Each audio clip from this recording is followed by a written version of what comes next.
හයි මෙයාව තමයි උදේම යුනියකට ආපු ගමන් හම්බුනේ.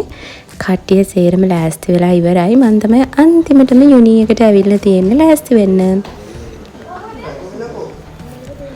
මොනවාද හොයන්නේ සුප? ග්‍රවුන්ඩ් එකට ආවා. මේ මම දුවගෙන යනවා. පේනවනේ මේ මම ආපු ගමන් ලොකු කතාවක් මට කතා කරන්න දේවල් ගොඩාක් තියෙනවා. කොච්චර හැමදාම හම්බුණත් හැමදාම කතා කරන්න දේවල් තියෙනවා.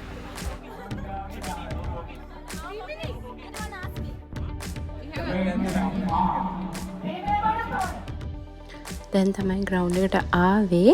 අපරාධ කියන්න බෑ. කොහෙන් ගියත් ඉස්සෙල්ලාම කෑමෙන් තමයි වැඩේ පටන් ගන්න. මට මේ ආස්මි එකක් හම්බෙලා මම දැන් කට්ටියකින් අහනවා මේ ආස්මි එක ලස්සනයිද කිය හාහා. පෙන්න මම ආස්මි එක කනවා. එතනින් නතර වුණේ නෑ.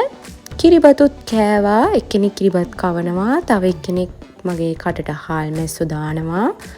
ෂෝක් ළමයි ටික ගේම්සුත් එකින් එක පටන් ගත්තා. මේ යන්නේ නම් ගෝනි රේස් එක ගොඩක් කවුවයි. ඒකින්ද අපි කවුරුත් ගේම්ස් වලට යන්න නම් ලොකු කැමැත්තක් තිබුණේ නෑ.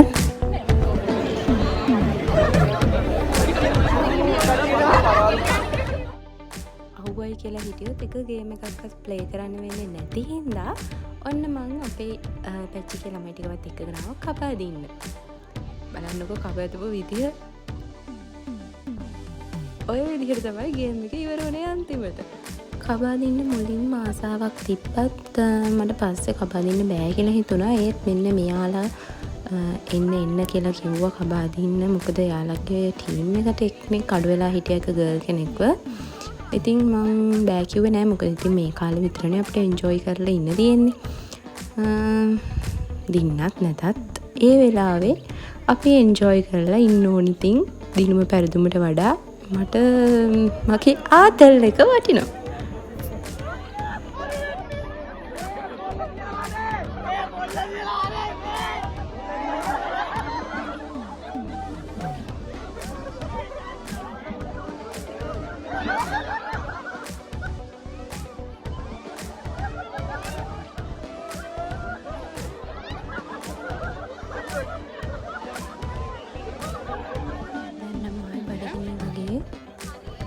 ඔයාලා අස්සනයි ඕක ඔතුමි ඇඩ් එකට ගන්නවා.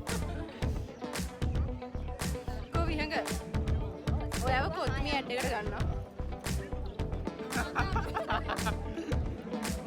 මනවත් ගන්නවා ඇඩ් එකට.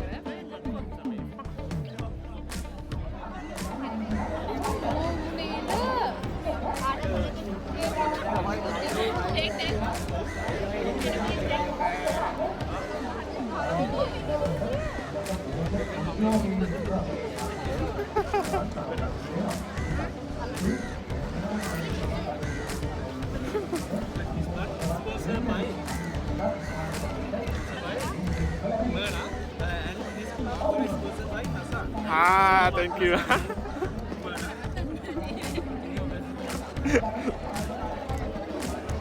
ඒ අපේ විහඟ හිටියේ එයා තමයි ඇනවුන්සර්. දවසම මහන්සින්ද එයාට කන්න අරන් දීලා වෙච්චිගේ ළමයි. ඉතින් එයා ඒකට වොයිස් කට් එකක් දුන්නා රෙකෝඩ් කරනවා කියලා දැනගත්ත ගමන්ම. අවුරුදු කුමාරයා තෝරන තරඟ ටිකක් බලන්න ආවා. හැබැයි වැඩි වෙලාවක් නම් බැලුවේ නැහැ. මොකද ඊට වඩා අපේ කට්ටියට ඕන වුණා නටන්න. ඉතින් මේ යන සින්දු වලට අපේ කට්ටිය කරේ පැත්තකට වෙලා නටපු එක.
පොඩ ඉන්න සින්දුව පැටලිලා.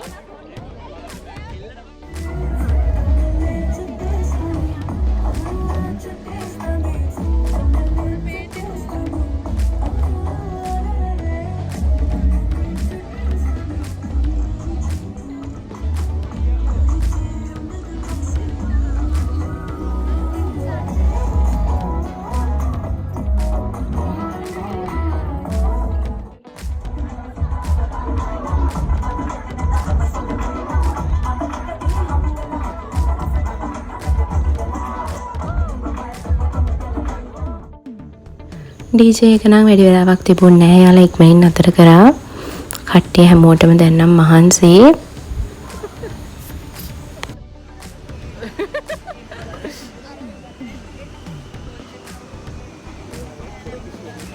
බාන වීඩියෝ කරනවා.